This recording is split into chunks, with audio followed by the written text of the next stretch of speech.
termasuk staf desa, sehingga dalam memanfaatkan keuangan negara mereka semakin hari semakin baik. Nah, kira-kira gitu inti pokoknya.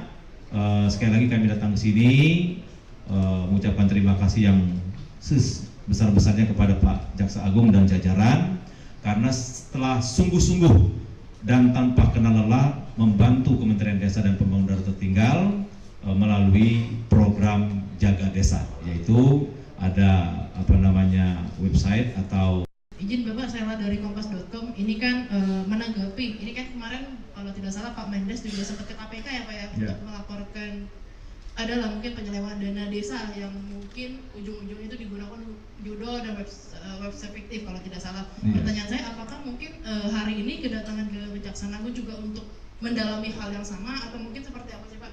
Lalu untuk mungkin dari Pak Jaksa Agung, tadi kan memang sudah disebutkan Pak, ini kan ada aplikasi ya.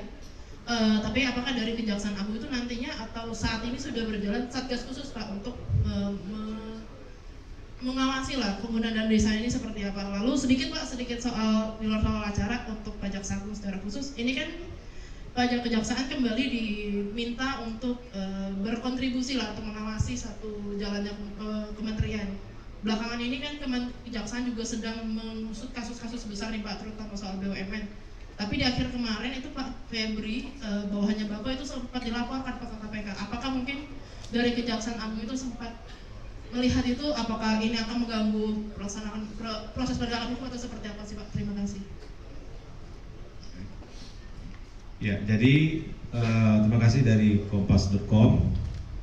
Betul, kami tadi juga mendiskusikan dengan Pak Jaksa Agung dan jajaran bahwa hasil evaluasi kami beberapa tahun terakhir, terutama tahun 2024, banyak penyimpangan dana desa, diantaranya ada oknum kepala desa yang menggunakan untuk judi online, atau ada juga untuk kepentingan lain, ya, sehingga ya tahun lalu bukan tahun sekarang ya, atau ada website fiktif. Tadi juga kami bicarakan dan kami juga minta ini disupervisi atau didalami oleh pihak kejaksaan, sehingga ada efek jera para oknum kepala desa itu tidak mengulangi, dan yang belum melakukan jangan sampai melakukan. Inti pokoknya kami mohon support semua aparat penegak hukum, karena bagaimanapun kami hanya bisa menyampaikan temuan-temuan, tapi yang bisa memproses atau bisa mendalami fakta-fakta yang ada di lapangan itu tentu aparat penegak hukum. Jadi tadi kami sampaikan juga bahwa ini menjadi salah satu concern, dan yang paling penting rekan-rekan wartawan, karena atas arahan Bapak Presiden hasil dari rapat terbatas kabinet 2 minggu lalu, dalam waktu yang tidak lama akan ada koperasi desa merah putih. Nah, ini akan lebih banyak lagi dana masuk ke desa, akan banyak lagi usaha-usaha masuk ke desa. Ini juga kami sampaikan tadi, jangan sampai program yang bagus tapi disalahgunakan atau tidak direspon dengan baik oleh para kepala desa dan aparatnya.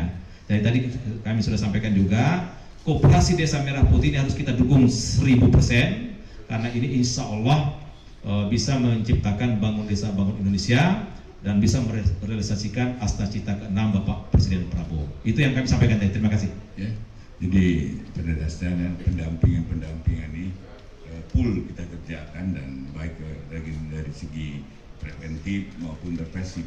Jadi kita lakukan bagaimana mencegah terjadinya kebocoran, dan kalau ada kebocoran akan kita tindak. Itu yang akan kita lakukan. Yang tadi pertanyaan tadi nanti aja dan Kak Usman.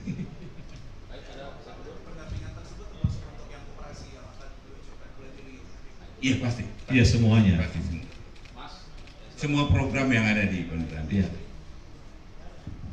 Ya, selamat pagi Pak Menteri dan Pak Jaksa Agung. Saya Thomas dari kumparan.com.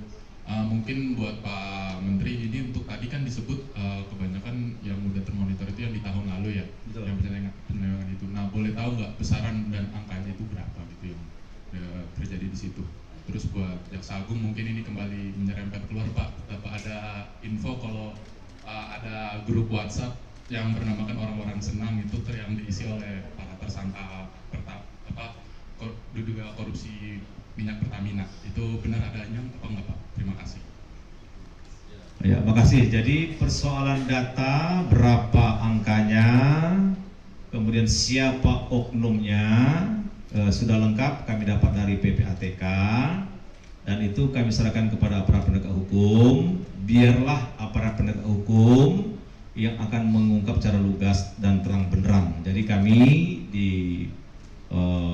pihak yang meminta untuk aparat penegak hukum tentu sudah kami serahkan. Kami tidak akan menyampaikan secara detail nama kepala desanya siapa, berapa jumlahnya, di desa mana, bulan berapa dia melakukan perbuatan tidak benar itu, semuanya sudah kami serahkan. Tinggal nanti mohon aparat penegak hukum lah yang akan kita minta untuk menelaah lebih jauh tentang perbuatan melawan hukum itu. Kira-kira gitu ya.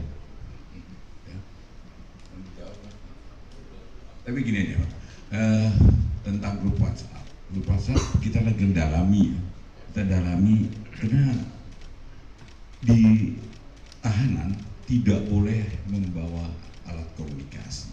Kalau ada, berarti anak buah saya yang kurang ajar, saya akan tindak. Kalau ada, ya kita dalami. Siap. Cukup Baik, ya. Cukup ya. Terima kasih. Makasih. Terima kasih Pak Menteri.